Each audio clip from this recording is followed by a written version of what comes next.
What's up, Bible Caddy listeners? It's day 10 of our Christmas Devo, and as you know, we're tracing God's promised redemption through the Old Testament. The Old Testament has so much to say about how this baby would come.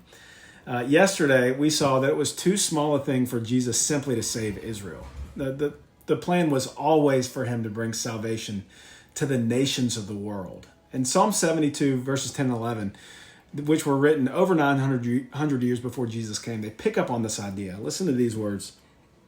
It says, "May the kings of Tarshish and the coastlands render him tribute. May the kings of Sheba and Seba bring gifts.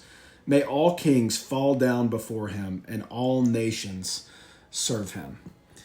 You see, not only would the nations of the world worship the one who is to come, but the most renowned of those nations, the most esteemed, the rulers, the kings, the scribes, the loftiest, right? The wise men, they would come and they would bow down before him.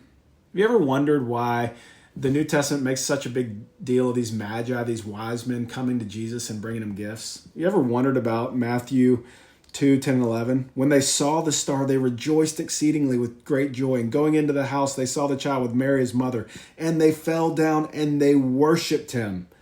Then opening their treasures, they offered him gifts, gold and frankincense and myrrh. Why would these wise men, these rulers, these magi come from far off lands to treat this baby this way, to worship him, to bring him gifts, to bring him tribute? Well, the only answer is because it's the fulfillment of Psalm 72. Here's who that baby is, right? He's just not just a boy in Bethlehem, and he's not just a promised Messiah. He is God become man.